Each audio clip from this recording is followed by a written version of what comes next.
Assalamualaikum warahmatullahi wabarakatuh. Kembali lagi bersama saya di channel Muhammad Kadarman.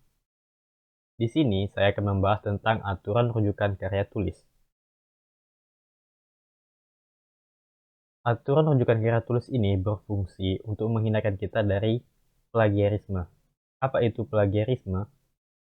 Plagiarisme adalah mengambil gagasan orang lain dan memperlakukannya sebagai milik sendiri, tanpa mengakui sumber-sumber gagasan atau informasi. Plagiarisme ini diatur dalam Undang-Undang Dasar Negara. Di dalam aturan rujukan karya tulis ini kita akan membahas 4 hal. Apa saja itu? Yang pertama, sistem tradisional. Yang kedua, catatan akhir. Yang ketiga, sistem Harvard. Dan yang keempat, daftar kepustakaan. Sebenarnya, masih banyak sistem-sistem lain dalam penulisan karya tulis. Tetapi, pada video kali ini saya hanya akan membahas 2 sistem, yaitu sistem tradisional dan sistem Harvard. Kita langsung masuk ke pembahasan yang pertama. Sistem tradisional. Dalam sistem tradisional ini pula kita akan membahas tentang 4 hal. Yang pertama, penggunaan IBIT. Bila sebuah referensi pada sumber yang sama mengikuti secara langsung tanpa diselingi pendapat lain. Kita langsung masuk ke contoh biar paham. Contohnya seperti ini. Pertama, kita akan mengambil sumber referensi dari Clifford Geertz.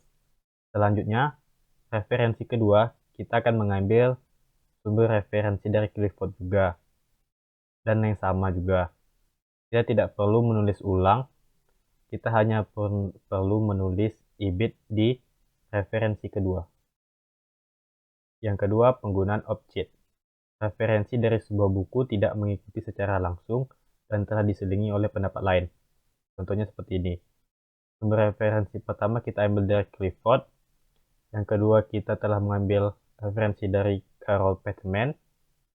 Selanjutnya, yang ketiga, kita ingin mengambil lagi sumber referensi dari Clifford, tetapi pada halaman berbeda. Itu kita harus tulis objek, karena kita telah membaca atau mengambil sumber referensi lain. Selanjutnya, penggunaan logjet.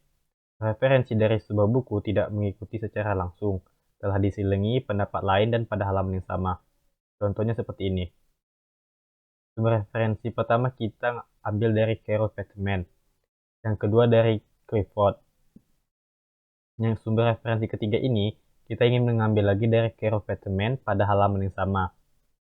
Tetapi karena kita telah membaca pendapat lain, yaitu Clifford, kita tidak bisa menulis IBIT. Kita harus menggunakan logjet. Logjet ini berfungsi untuk halaman yang sama, tetapi telah membaca sumber referensi lain. Lihat seperti contoh. Yang keempat, referensi lebih dari satu karya oleh penulis yang sama.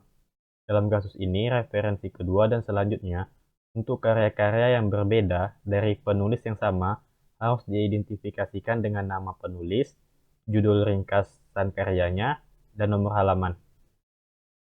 Contohnya seperti Carol Peterman, Political Obligation, halaman 210. Yang kedua, catatan akhir. Pereferensian dalam teks dan daftar referensi dengan model catatan kaki, sistem tradisional, mulai pelan-pelan ditinggalkan. Sebagai penggantinya, banyak penulis menggunakan catatan akhir. Dalam bentuk catatan akhir ini, cara penulisan lebih disederhanakan atau dimodifikasi. Sistem catatan akhir juga digunakan oleh penulis yang menganut sistem Harvard. Contohnya seperti ini. Sebenarnya penulisannya hampir sama, cuman catatan akhir ini dirangkum satu dan diletakkan pada bagian akhir karya tulis. Yang ketiga, sistem Harvard. Dalam sistem referensi Harvard ini, setiap referensi harus ditunjukkan setiap kali ketika kita menggunakannya di dalam teks. Dan kedua, didaftarkan sekali dalam daftar referensi atau daftar pustakaan. Yang akan kita bahas adalah yang pertama, preferensinya dalam teks, dan yang kedua adalah catatan kaki. Yang pertama, preferensian dalam teks. Sistem Harvard terdiri dari nama penulis dan tahun penerbitan karyanya. serta diikuti nomor halaman bila diperlukan. Contohnya seperti ini. Di dalam teks, paragrafnya kan contohnya seperti ini. Gagasan ini dikembangkan di Australia. Selanjutnya, kita tulis referensinya, nama penulisnya, tahun, dan halamannya. Pada penulisan nama ini, kita tulis nama belakangnya. Selanjutnya, preferensinya dalam catatan kaki. Catatan kaki memiliki peran dalam sistem Harvard, tetapi tidak digunakan untuk tujuan rujukan. Catatan kaki ini tersebut digunakan untuk memperluas butir-butir pikiran dalam teks, atau menyediakan informasi untuk rujukan artikel koran, wawancara, dan komunikasi personal. Maksudnya, catatan kaki dalam sistem Harvard ini tidak bertujuan untuk sebagai sumber referensi, tetapi hanya sebagai penjelas. Yang keempat, daftar kepustakaan.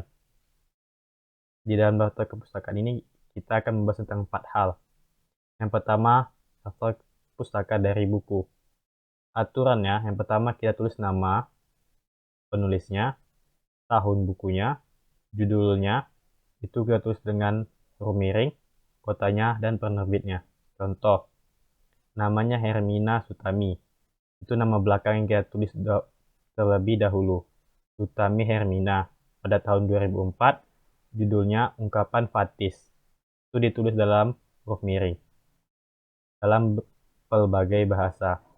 Kotanya Depok dan penerbitnya Pusat Leksikologi dan Leksikografi Universitas Indonesia. Yang kedua dari artikel jurnal.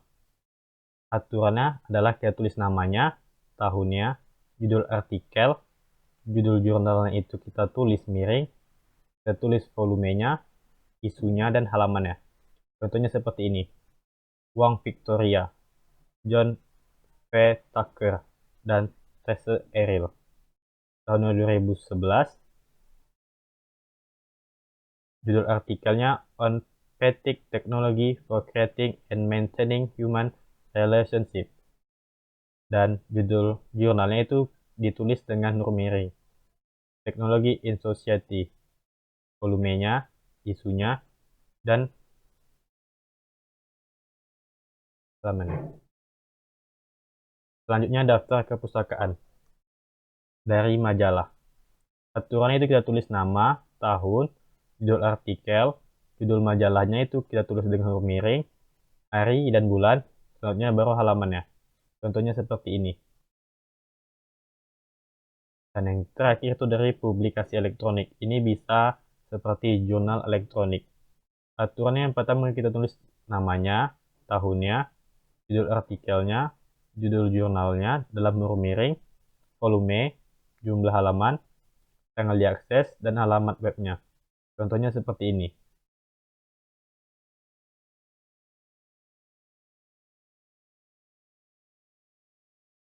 Terima kasih telah menonton video saya. Semoga video ini bermanfaat bagi kita semua, dan sampai jumpa lagi di video selanjutnya. Bye-bye.